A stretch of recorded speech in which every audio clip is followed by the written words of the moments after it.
Hello, I'm Gav. I'm Dan. We're the Slow-Mo guys. A while ago, we made a video where we filmed gallium in slow-mo. A very interesting element, looks like a mirrored liquid, very similar to mercury, except it won't kill you when you touch it or breathe near it. That's very useful, actually, yeah. It's such a weird material, isn't it? It melts at hand temperature. Yeah, so it melts about 30 degrees Celsius, and that's about 85 degrees orange. Since I've been standing here, this was solid, but it's been in my hand and it's turning to liquid slowly. I thought we could put a load of it in a blender, put the camera on the robot with this probe lens and drop it in so that as the gallium dips down in the middle, we end up inside a swirling liquid mirror. There's one thing that I see a problem with there. Yeah. Gallium actually eats metal, Yeah. right? Doesn't it like just annihilate aluminium? Yeah, it eats into aluminium. I think it forms some sort of alloy that makes the aluminium crumble to pieces, and it stains glass as well. And unfortunately, this is an aluminium lens with a glass front, obviously. So this is potentially going to be very hazardous for this lens if any of it gets on it. Not very sensible then, is it? Yeah. Also, I think it eats steel eventually, and the blender's made of steel, so we're on a clock to make this video before we start blending and nothing happens. All right, Dan, while you've been heating the gallium, I've come up with this. I see you've been busy at work. What I like about it is we've got, professional grade lighting, 3 lights, a commercial grade robot holding a 4K Veo Phantom, and some masking tape and a bag. Well, in all honesty, I'm not sure which parts of this setup are made from aluminium. So we've put the robot in a dress, the camera in a bag, and taped the lens up. And as you can see in one of our tests here, some gallium was already got on there. Okay, so this is where the blender full of gallium will go. And I've programmed a move. Pretty simple move. It just comes straight down into the space where the gallium used to be. Because of the vortex, hopefully that'll be a little bit lower than where it starts. It's going to do a focus pull on the surface as it comes down. And then because the vortex will have sunken the gallium in, I'm going to do a second focus pull to move down, so you start sort of looking further into it. Then I'm just going to pull the camera back out just in case it starts getting splashed. So the final move is more of a safety move, but it'll be usable footage as well. Pretty sweet. In theory. Careful not to trip here. That would be an absolute disaster. Just fumble. So you went? Yeah, and then clock slightly. Clock. Oh, sorry. Okay, go.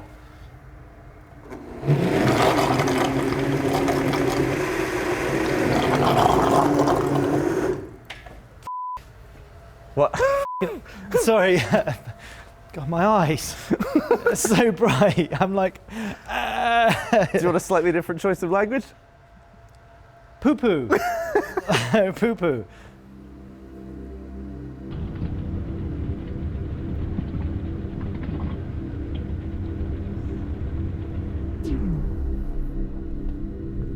Oh, here we go. Into the goop.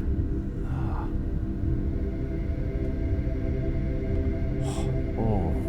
It's weird when there's like big areas of reflection, and then it goes almost, there's so many reflections that it doesn't look reflective almost. Yeah. It's like gloss matte. Oh, there. It seems to vibrate and do that on and off, doesn't it? Look, there's a really shiny bit. Whoa, it looks like we're just in it. It's like, how is it not on the lens?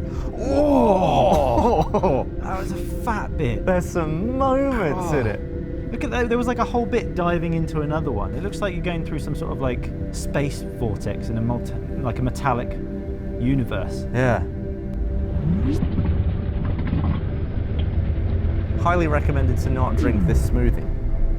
Oh, I really like that. I'm glad it came back out because it was a little bit too much there. Yeah, I was getting sucked in. I was like, yeah. I wonder how long we would have to be able to watch it without getting a headache. You can actually tell in the highlights which light is which. Like the reddish tint, you've got some like little bit of aberration. The red ones are the big lights, and the greenish tint is the night core. That's interesting. And because of the reflections, it's just everywhere. Yeah. I think let's do it again. Maybe a bit of a 90-degree shutter. All right. Wow. All right. Easy, B. Red light, red light. Sorry. All right, I'm going to count you down. Hang Shoot. on. Wait. Good call. 3, 2, 1, go.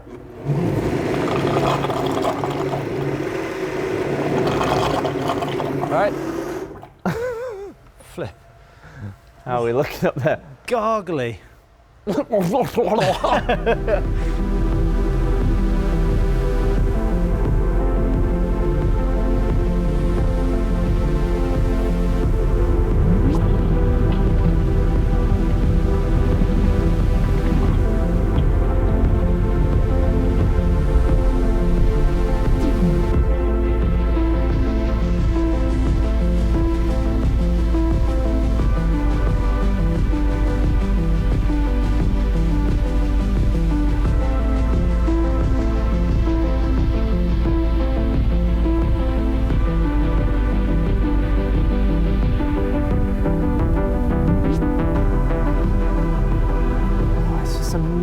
Close it gets to the lens on all sides without caking the lens.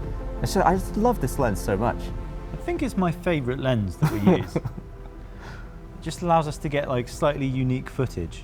Yeah. Oh, it's so wow, isn't it? Mm-hmm. Oh, that was a cool bit. That was a bit that flung out some gallium. Did you see that? We got like a perfect in-focus look at why it gets sent sometimes. Do you know the flag of the Isle of Man? Is those like... You know what I mean, right? I might be chatting absolute rubbish here. Yeah. But I think it's like these weird, like these three bent legs. Didn't expect their reaction when I asked you. No, I just didn't have any idea. Okay, for this one, we're going to use an even brighter light. It's this bright. Oh, flip! 100,000 lumens. And that way, flipping you. Sorry. And that way I can stop this probe lens down all the way to f44. Okay, stand clear, here we go.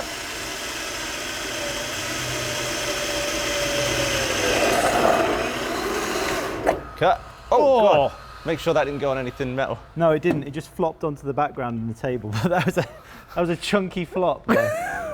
The extra light here allows us to get more depth of field, which means we're in focus deeper into the vortex. Oh, looks like a damn time hole. Doesn't it? I'm like half expecting a tiny little TARDIS to come sailing through this. We should just get a little key ring and just lob it in. Not an aluminium one. No. Okay, we're going to run a very similar move. We've now got the camera end mounted. So the robot's holding the camera from the back. And doing that will allow us to add a roll. So we're going to do a complete 360 rotation. So it's going to spiral down into the blender and hopefully not take it out. Ready? Yep.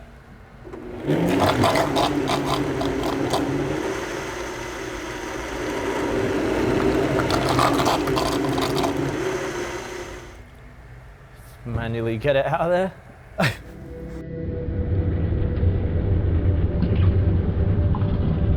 Oh, that's really weird now. Because you've started your move and it's wobbling, so we're going in. Look at that bottom there. The bottom is spinning faster than the... Oh, look at that like middle bit come up. The bottom is spinning faster than the top, obviously, and you can see it all the way down. It's like it speeds up the further down you get. Yeah. It makes it look really weird.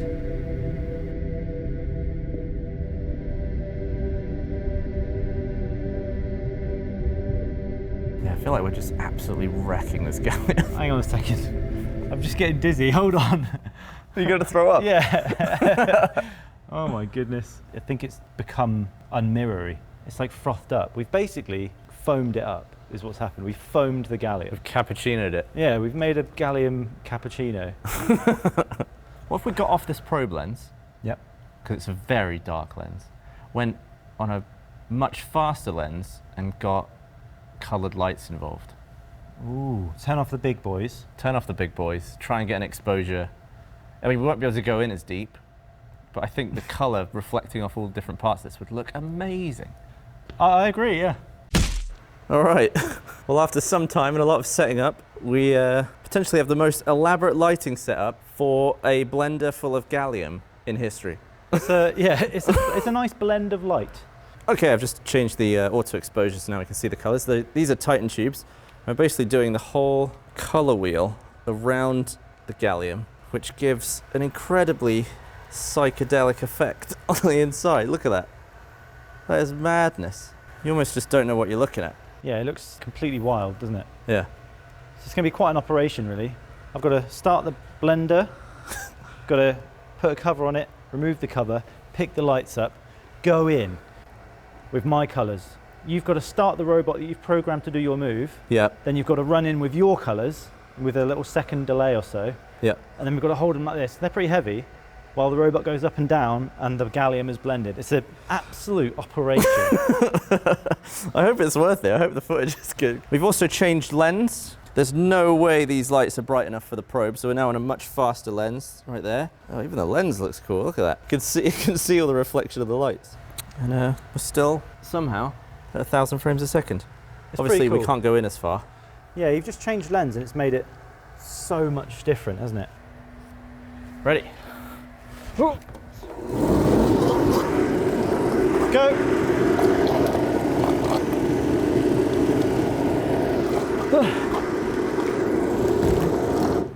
That was it. Did it? Oh, Jesus. Wow. oh my God. Getting like arm ache from lifting these things up so much. You were rapid there. I was in there, wasn't I? You were rapid. Oh. I didn't think it was possible for it to be more psychedelic. Right?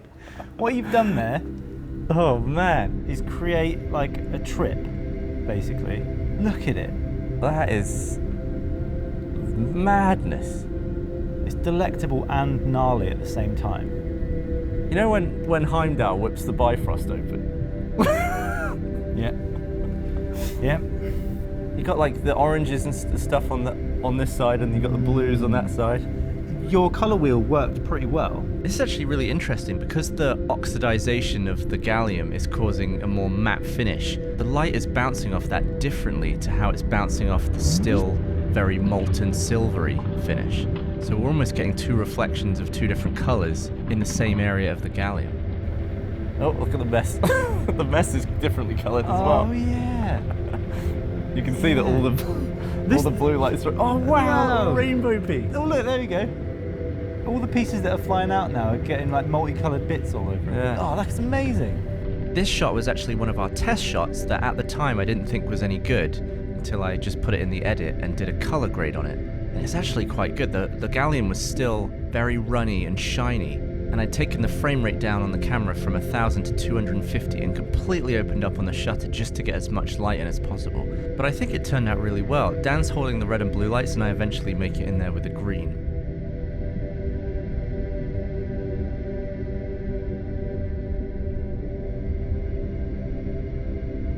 And this combination of colors just reminds me of oil on a road. Would have been good for the opening titles of The World Is Not Enough or something. That is so cool looking, isn't it?